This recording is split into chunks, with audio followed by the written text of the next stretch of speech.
qui est très longuement cité dans les documents, formulent une hypothèse stratégique.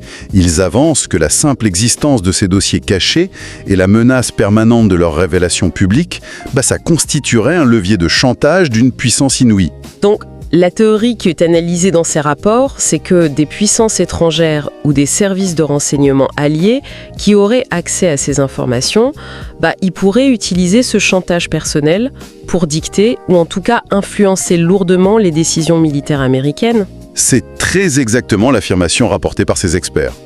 Et que l'on valide cette hypothèse ou non, le simple fait qu'une radio publique majeure comme NPR et des universitaires de renom débattent de la possibilité que le commandant en chef de la première puissance militaire mondiale soit victime de chantage pour orienter une guerre, c'est dingue. Ça démontre un niveau de délitement institutionnel et de défiance absolue sans précédent. Ça montre surtout à quel point la machine étatique semble totalement hors de contrôle. Mais bon, pendant que les élites de Washington se déchirent et que les accusations de manipulation volent dans tous les sens, l'impact le plus direct, le plus écrasant, il se joue pas dans les couloirs du pouvoir. Non, il se joue sur le terrain économique. Exactement. Il se joue sur les routes maritimes. Et il frappe quiconque écoute cette analyse au moment de, faire le plein de sa voiture ou de payer sa facture d'électricité. Ah oui, les prix explosent. Je parle bien sûr du blocage effectif du détroit d'Ormuz. Mais la question que tout le monde se pose à la lecture de ces rapports, c'est comment on bloque l'un des détroits les plus stratégiques du monde sans y déployer une armada de navires de guerre pour former une vraie barricade physique? Et la réponse à cette question, elle est d'une brillance stratégique redoutable. Parce qu'elle repose sur une asymétrie totale. Le blocus, il se fait pas avec des murs d'acier ou des champs de mines impénétrables dans l'eau. Il se fait comment alors? Il se fait depuis les bureaux très feutrés de la City de Londres. La paralysie, elle est dictée par les mathématiques du risque et par les algorithmes des compagnies d'assurance maritime. Ah, le rôle de Lloyd's of London et des grands assureurs britanniques. C'est fascinant, ça. Ouais.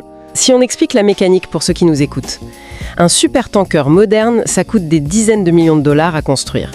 Et la cargaison de gaz naturel liquéfié ou de pétrole qu'il transporte, ça en vaut parfois le double. Des sommes astronomiques. Or, face aux tirs sporadiques mais complètement imprévisibles de drones ou de missiles iraniens et Houthis, les assureurs refusent tout simplement de couvrir ce qu'ils appellent le risque de guerre. Exactement. Ou alors ils exigent des primes d'assurance tellement exorbitantes que le voyage entier perd toute sa rentabilité commerciale. C'est plus rentable de bouger. Voilà. Et la règle maritime, elle est implacable. Sans assurance valide, il n'y a aucun armateur qui va prendre le risque de perdre son navire. Il n'y a aucun port international qui acceptera de laisser entrer un vaisseau non assuré. C'est logique. Par conséquent, les capitaines, ils jettent l'ancre et ils refusent de bouger. Le détroit, il est bloqué par des clauses contractuelles autant que par des armes. Et les chiffres rapportés par les sources économiques sont cataclysmiques. Le trafic commercial dans la zone s'est effondré de plus de 60%. 60%. Et les conséquences sur le marché de l'énergie, elles ont été quasi instantanées. Dès que la production massive du Qatar a été mise à l'arrêt, faute de pouvoir exporter son gaz naturel en toute sécurité, les prix du gaz sur les marchés mondiaux ont bondi de... C'est énorme. Quant au pétrole, il flambe. Certains analystes financiers qui sont cités dans nos documents modélisent déjà le risque d'un baril atteignant les $200. L'étranglement de l'économie mondiale, il est total. Et il est accompli par l'Iran avec un investissement militaire et financier dérisoire en comparaison des milliards de dollars de dommages infligés à l'Occident. Et face à cette pression économique et militaire colossale que tente d'exercer la coalition américaine, la posture interne de l'Iran, elle est décrite par les rapports comme étant d'une résilience stupéfiante. Il plie pas. Il n'y a aucun signe d'effondrement ou de panique au sommet de l'État. Qui était un très haut responsable politique iranien. Le récit de ces derniers jours est frappant. Ouais, il n'a pas du tout fui. Contrairement à ce qu'on pourrait attendre d'une cible prioritaire en temps de guerre, il a catégoriquement refusé de se terrer dans un bunker souterrain. Les rapports indiquent qu'il continue à se déplacer à découvert, au milieu des foules. C'est un choix fort. Et juste avant de perdre la vie, il a fait publier une dernière lettre, une sorte de testament politique en fait. Il y dénonçait avec une virulence extrême la passivité et l'inaction des autres pays musulmans de la région. Et en citant des textes historiques et religieux, il affirmait considérer la mort sous les bombes non pas comme une défaite, mais comme un honneur suprême face à ce qu'il qualifiait d'injustice absolue. Cette psychologie du martyr, elle se double d'une ingénierie politique qui est conçue pour absorber les chocs les plus violents. C'est-à-dire ? Structurellement, le régime prouve sa solidité. Par exemple, suite aux événements, La transition du pouvoir suprême s'est faite sans le moindre flottement. Ah oui, la succession. La nomination de Mujtaba Ramenei comme nouveau guide suprême pour succéder à son père, elle a été actée à une vitesse impressionnante. Il n'y a eu aucune vacance du pouvoir, aucune guerre de succession visible qui aurait pu être exploitée par l'extérieur. L'appareil d'État y continue de fonctionner à plein régime. Mais du coup, il y a une question qui se pose. Laquelle ?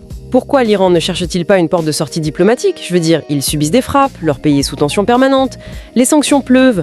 Pourquoi ils ne cèdent pas d'impôt sur leur position ? Et c'est là que l'analyse des politologues spécialisés dans les relations internationales, comme John Mearsheimer ou Glenn Diesen, qui sont très étudiés dans nos sources, elle offre une clé de lecture fondamentale. Qu'est-ce qu'ils disent ? Ils mettent en lumière une dynamique psychologique et stratégique qui est cruciale. En fait, il faut se placer du point de vue de Téhéran. D'accord. Pour les dirigeants iraniens, l'objectif final de cette guerre menée par les États-Unis et Israël, c'est pas de détruire quelques rampes de lancement de missiles, ni même de retarder l'enrichissement d'uranium. C'est quoi alors ? Ils sont profondément convaincus que l'objectif ultime, inavoué mais réel, c'est le changement de régime. C'est-à-dire le renversement pur et simple de leur gouvernement et la destruction totale de leur système politique et idéologique. Ah, la logique, elle est implacable. Si un État a la conviction intime que son ennemi ne s'arrêtera de frapper que lors de son anéantissement total, la diplomatie, elle n'a plus aucun sens. Voilà. La table des négociations devient un piège mortel. Précisément. L'échec total de la doctrine de dissuasion américaine, il vient de cette incompréhension fondamentale. Washington pense envoyer des messages avec des frappes ciblées pour rétablir une ligne rouge. Mais l'Iran estime faire face à une menace existentielle. Donc ils lâchent tout. Par conséquent, ils considèrent qu'ils n'ont absolument rien à perdre. Si la défaite signifie la fin de leur existence en tant qu'État souverain sous sa forme actuelle, alors la riposte, elle doit être totale. Ils vont utiliser chaque missile balistique, chaque essaim de drone et chaque levier de blocage économique à leur disposition. C'est sûr. On ne peut pas dissuader un acteur qui se bat pour sa survie en le menaçant de détruire ce qu'il est déjà en train de perdre. Alors, qu'est-ce que tout ça signifie au final ? Si l'on rassemble toutes les pièces de ce gigantesque puzzle fourni par nos sources documentaires, le tableau qui se dessine est saisissant. Et il est très éloigné des certitudes politiques. Très éloigné, ouais. On observe un théâtre d'opération où la supériorité technologique occidentale, qui était autrefois jugée inatteignable, est constamment tenue en échec par des tactiques d'une redoutable asymétrie. Le fameux jujitsu. Voilà. On voit comment des alliances stratégiques régionales, censées rester super discrètes, elles ont été mises à nu, forçant les pays du Golfe à assumer leur rôle dans l'architecture de défense. C'est clair. Et surtout, on mesure l'extrême fragilité de notre modèle économique mondial qui se retrouve pris en otage par le simple refus des compagnies d'assurance de couvrir le risque de guerre dans un détroit lointain. Et tout ce faisceau d'éléments, il nous pousse inévitablement vers une réflexion stratégique finale. Vas-y. C'est un aspect qui plane un peu comme une ombre au-dessus de tous ces rapports et qui mérite vraiment d'être mis en lumière avant de conclure. C'est-à-dire ? Si on suit la logique selon laquelle l'Iran se sent confronté à une menace absolue de changement de régime orchestré par l'Occident, les dirigeants de Téhéran observent forcément la scène internationale pour trouver des parades. Logique, ils cherchent comment survivre. Et que voient-ils ? Ils constatent avec lucidité que la seule chose qui protège un régime isolé, genre la Corée du Nord par exemple, d'une intervention militaire extérieure visant à le renverser, c'est la possession avérée de l'arme nucléaire. Ouf, le paradoxe serait tragique. Dès lors, cette question se pose avec une acuité glaçante. Cette guerre, qui a été ostensiblement justifiée et déclenchée en grande partie pour empêcher l'Iran de franchir le seuil nucléaire, ne vient-elle pas, ironiquement, de lui fournir la justification absolue pour la fabriquer ? Exactement. La justification absolue, stratégique et morale à leurs yeux, pour assembler la bombe le plus rapidement possible, afin de garantir leur propre survie. C'est une question vertigineuse.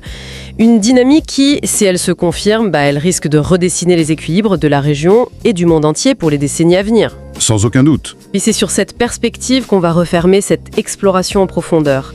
En repensant à notre point de départ, on comprend que le ballet géopolitique continuera sans doute de briller sous les projecteurs officiels, avec ses sommets diplomatiques et ses belles déclarations très maîtrisées. Comme d'habitude. Mais c'est uniquement en acceptant de regarder les zones d'ombre, les rapports d'incendie dissimulés et les algorithmes des assureurs londoniens qu'on saisit la véritable histoire qui est en train de s'écrire. Merci à notre auditoire d'avoir plongé avec nous dans la complexité de tous ces documents. Merci à tous. Et face au flux incessant et souvent très polarisé de l'information, gardez toujours l'esprit critique en éveil. À très bientôt pour une nouvelle analyse.